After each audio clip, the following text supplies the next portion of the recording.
Welcome back to my studio. My name is Monica, and I am currently working on this little spring series that we talked about in the last video. This isn't a challenge. This is about creating a series, and you can pick and choose from this list. You can find the link in the description.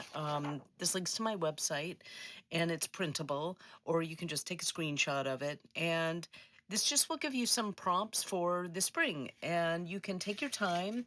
You can do one every week. You can do one every day. It's totally up to you. I'm not a big fan of challenges, too much pressure, but I do like to work in a series, and it's really nice because then you have something that you can build on. And the one that I chose to do and bring to you this week is butterflies. And I am working on this sweet little book. It is made by Lotus Blue Book Art. And she made these little books for the 100-day challenge, and they contain 100 sheets of loose mini watercolor paper. It is cold pressed. They're deckled edges, and it's just a really sweet way to do a challenge. So I wanted to use mine because I've had it sitting on my shelf and didn't, quite know what to do with it. And so this is what I'm going to use it for. And the first one that I did was crocus or crocus blooms. You can pick and choose how you want to alter these. It's totally your thing, so you can take it as far as you want. I chose to do the butterflies, and I went ahead and sketched out a couple of these already.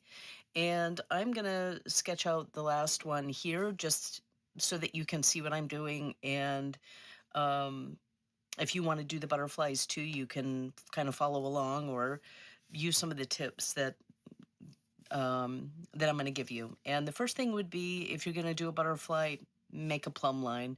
You need to find the center so that you can get the two sides of the butterfly matched up as well as you can because of, the symmetricalness of them. So,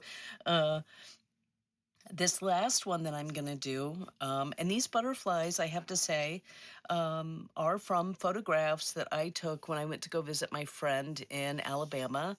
We were lucky enough to go to Gulf Shores for vacation, just her and I, like a bestie vacation. And we went to the Gulf Shores Zoo, and they had a beautiful little house that was full of butterfly displays. And I took, I don't know how many pictures, but so I went through my photographs and I found these that I'm going to paint. And then this one is almost looks like a swallowtail, but it has some very interesting colors. And right now I just need to figure out how much room I've got here, because it's a swallowtail. So it's got, or it's a type of swallowtail, I believe. So it's got this long part of its wing that kind of hangs down a little bit. So I'm going to have to make this butterfly relatively small, which it is, and then match up the two sides. So I know that that's the longest part of the tail, and based on that, then I can kind of figure out the size of the rest of it. And I know that the wings, I look always at where the wings attach onto the body. Is it in the center or is it up a little bit higher? And the bottom portion of this wing attaches a little bit lower. And these are the things that I'm looking at. And then I'm looking at the space between the wing and the body, trying to get that matched up. And, it's just a constant back and forth. And like I said, this butterfly is going to be relatively small just because of the space I've got to work with here. So I'm going to let you watch me sketch. I'm going to speed this up, and then we'll move on to the watercolor.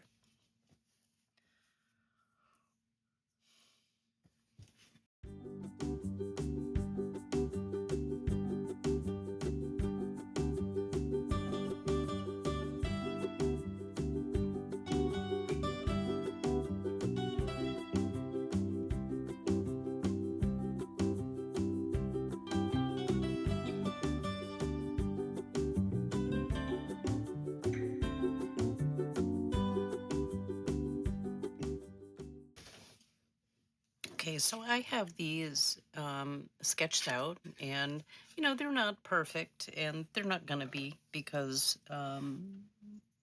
it's hard to get something super symmetrical um, when you're doing this by hand.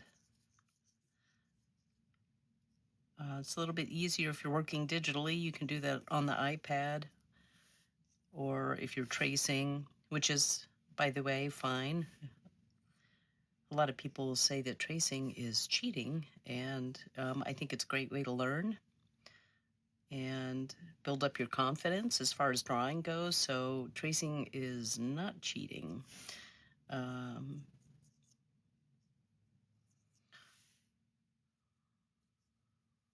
okay, and you saw me. I took my kneaded eraser and rolled it over just to pick up the extra graphite.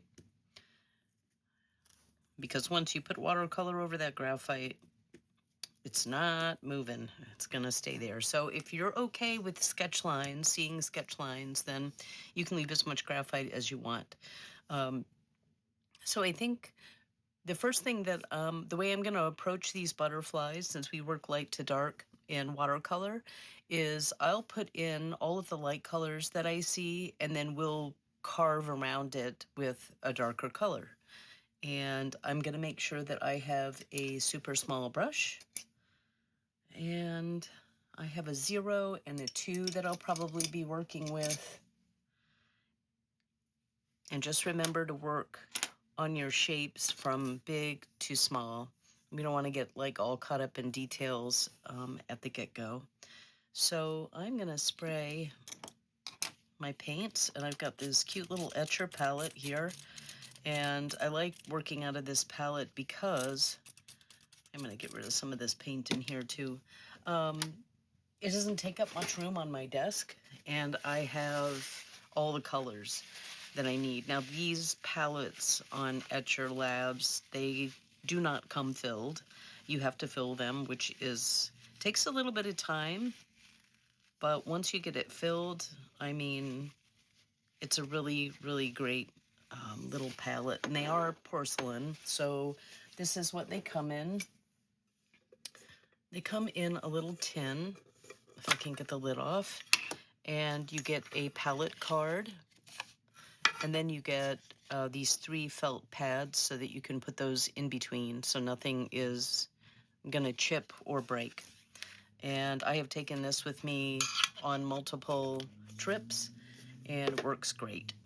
So, all right, I think I'm gonna start with this guy at the top, and there's pink and green in there. So I'm gonna start out with a wash of pink and green.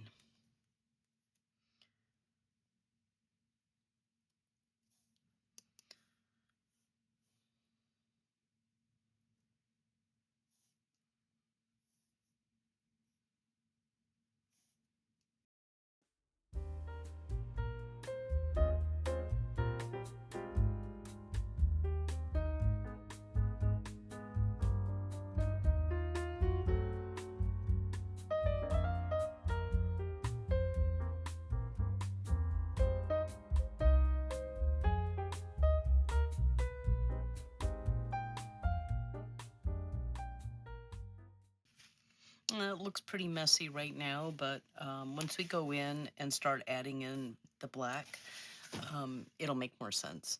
So that's it for that one. I'm going to let that dry, and I'm going to move on to the next one. And the next one is, I want to say it's part of the Blue Morpho family.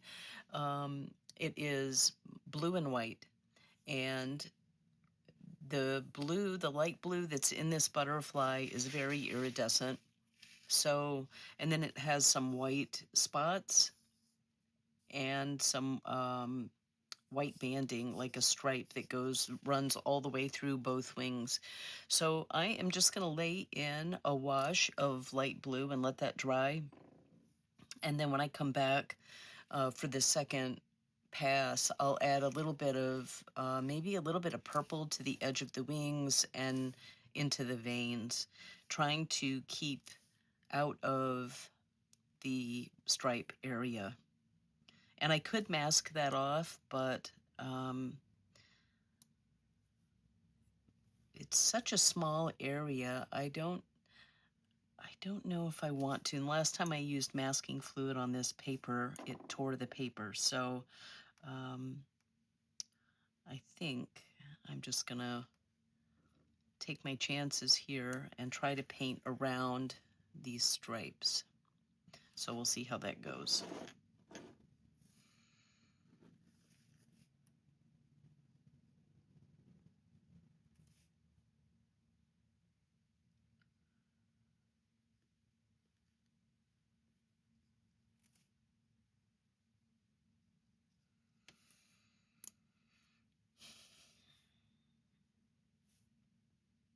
And something else, if I, let's say I just accidentally painted over these white stripes, I can always go back in and add in some ink after the fact and save these stripes like that. And just add some either white gouache or some ink.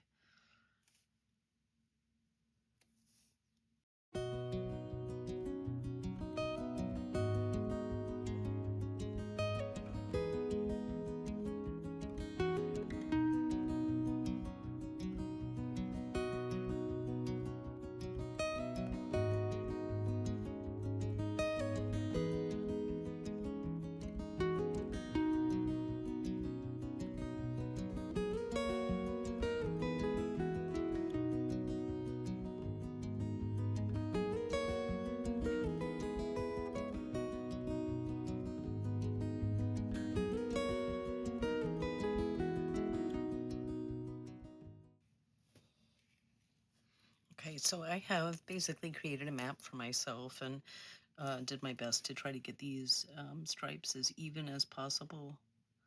And we'll make another pass at that one too. And then for the last butterfly, he is blue and orange. And okay, and I think he's got a little bit of a lighter color up here. So I'll have to remember to avoid that when I'm painting in the black. So I'm just gonna make a little circle up here so I don't forget. And I'm gonna paint in orange on the top and blue on the bottom.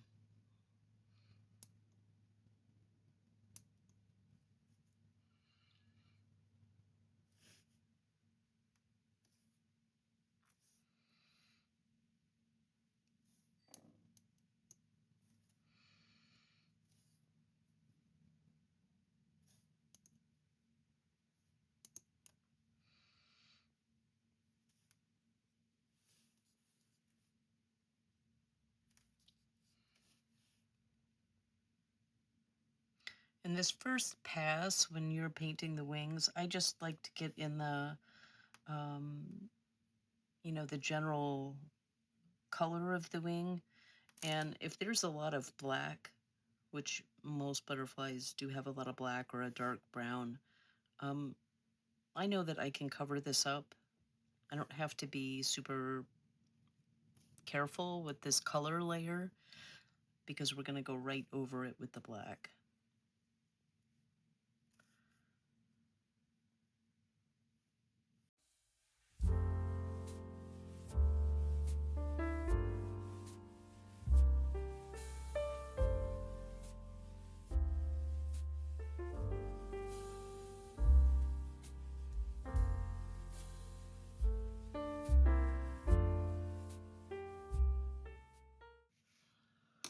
So that's the first layer, and I'm going to let this dry completely, and then I'll come back in and we'll do the second pass.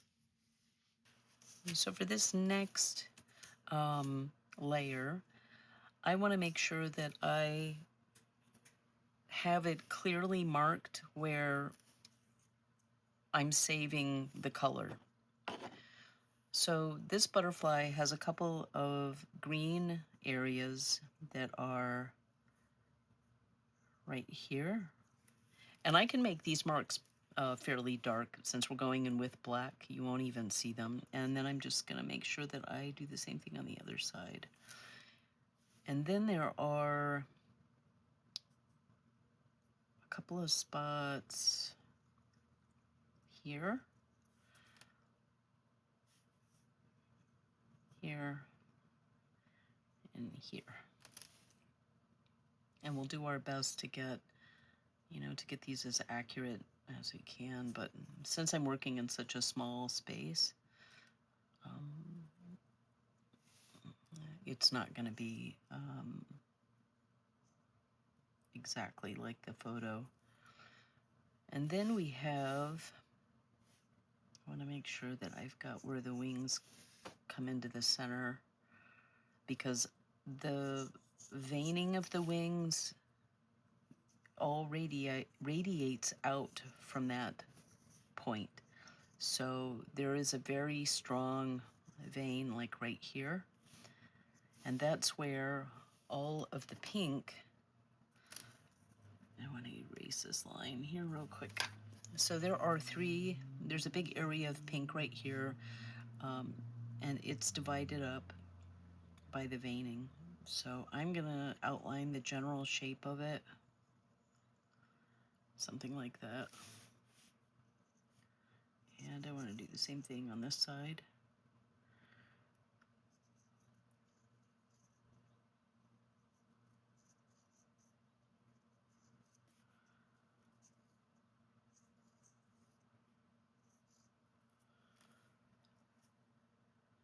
And then all of this right here, this green area,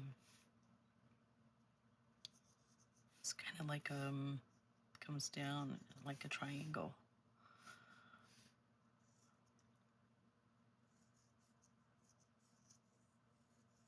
So I want to save that. And then there are two spots down here.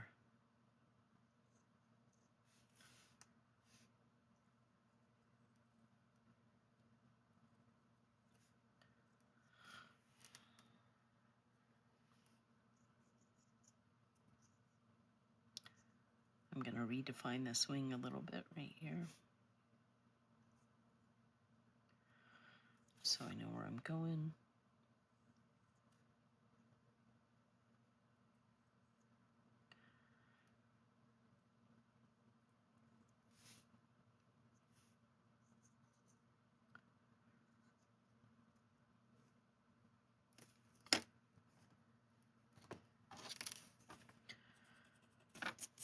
And if you have a chance to get one of these mono erasers, Mono Zero, they're made by Tombow. They're really great, especially if you're working in really small areas or you're using it to pull out something like little fine hairs. You can do the same thing with a kneaded eraser too, but this just makes it really easy. Okay.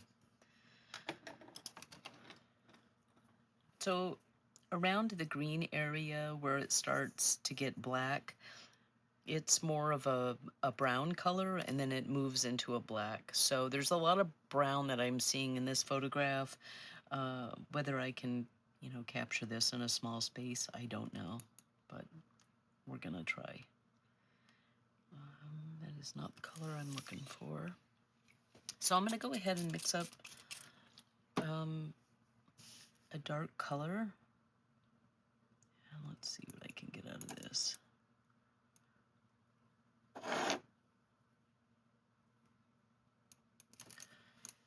And I have a piece of watercolor paper here that I can test out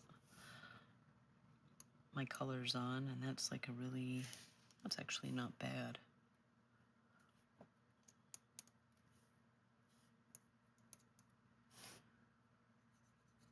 There.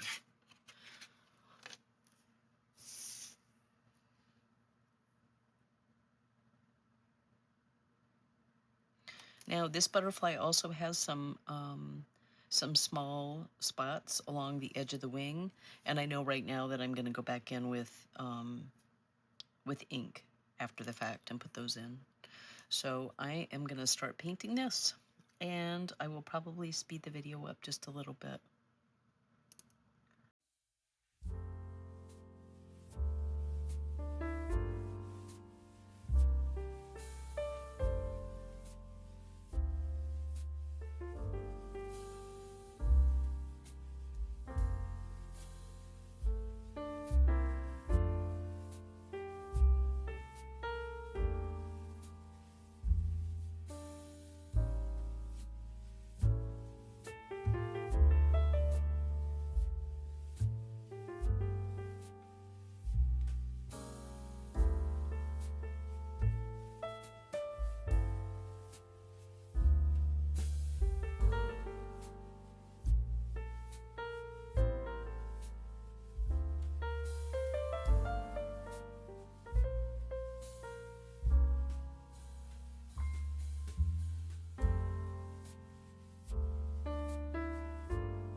Okay, so I'm pretty much finished with the first one.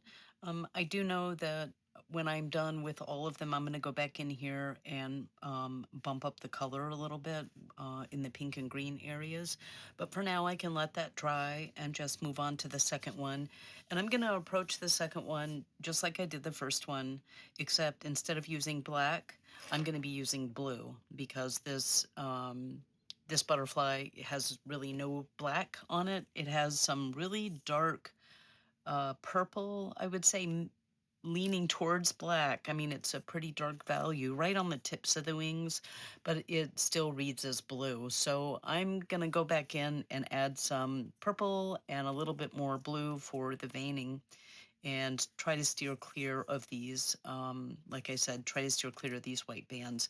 And then the body is black. So I'm going to do this one, and then I'll do the third butterfly, much like I did the first one.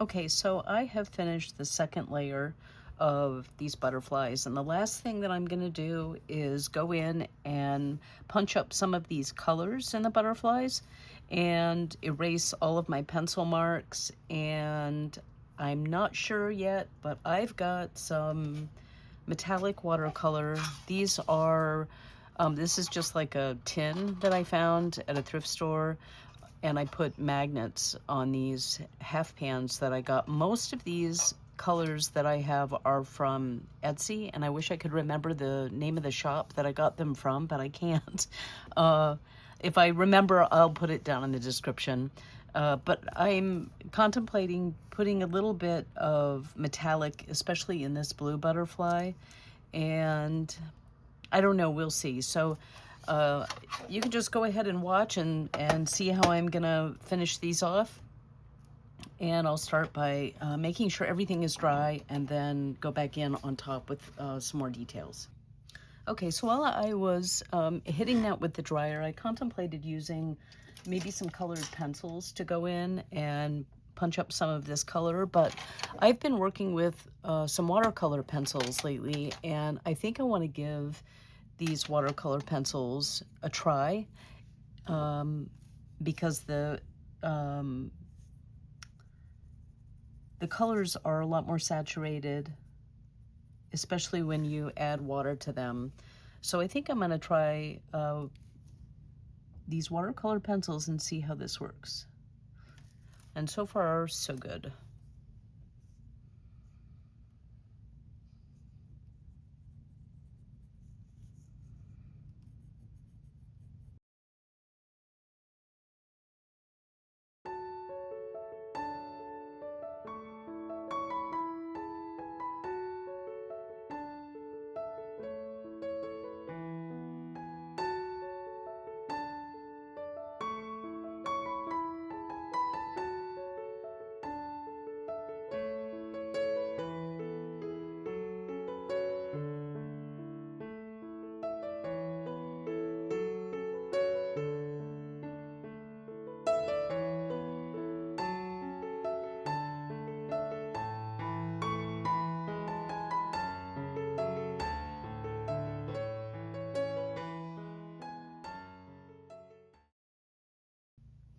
So I added a little bit of metallic to the blue one. I cleaned up the black lines, the veins in the wings up here, and I added some ink, and I mixed a little bit of the green into my white ink because these spots are not quite white. This one down here really didn't do too much. It's pretty simple.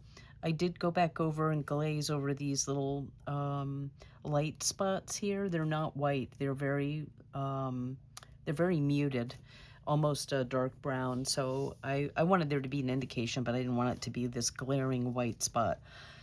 So I think the final thing that I'm going to do to finish off these butterflies are to add a little bit of a shadow. And I don't really have, I've got a little bit of a highlight here, and I might knock that back just a little bit. But there isn't like a strong directional light. I'm gonna just pick, I'm just gonna draw in very lightly a little bit of a drop shadow, and maybe I'll start over here. And I'm very lightly sketching this in.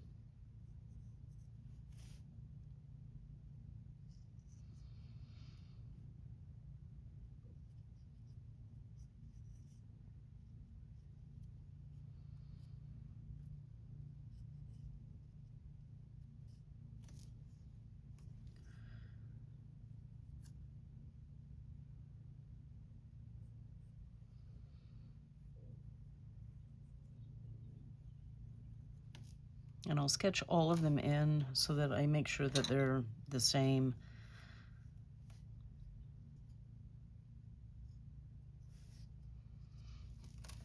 Okay, I think the key with drop shadows are to keep it light. You don't want a really saturated color. If you're looking at something and you see the shadows first, then chances are they're a little bit too dark. So start off light first, and remember that the shadow is always darker against the edge of the subject, and then it fades out. And I know there are sometimes when you see a cast shadow where the outer edges are really hard, but typically they're not. So the further away from the subject it gets, the lighter and fuzzier that cast shadow will get. So I am gonna pick up I know I've got like a shadow violet in here. These are all Daniel Smith paints, and I think I'm gonna clean out one of my wells here.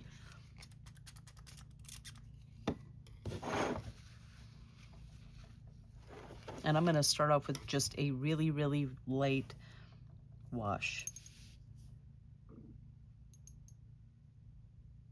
So I can use some of the blue that's left over in here and just add a lot of water, make it really soupy. Okay.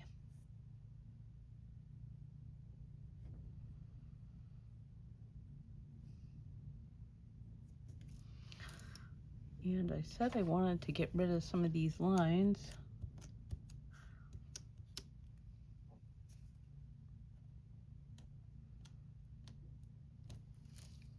Okay.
Okay, so I finished adding in some of these little drop shadows, which are really, really subtle. And then I had the idea of going in with this distress ink that I have with this little spongy applicator. And I just, you know, kind of went around the edges a little bit to give this like a vintage feel. And I was even contemplating, you know, putting the names of the butterflies, but I don't think there's enough room. So I think that's the finish for this. And this was a lot of fun. In fact, when I was doing this, I was thinking it would be really pretty to do a series of these butterflies on miniature paper like this, which I might. And if I do, I'll be sure to share with you what I've done the next time I come back and work on another from this spring series. So far I've got the crocus and I've got the butterflies. And if you paint something, please make sure to put the hashtag if you're posting on Instagram or on Facebook so that we can all share and see what each other are doing. And if you've got any questions or comments, be sure to leave them down below. And I'll make sure to put all the supplies that I use down there in the description box. Hit that notification bell if you want to see more videos from this spring series. And you can get the list on my website. The link is also down below.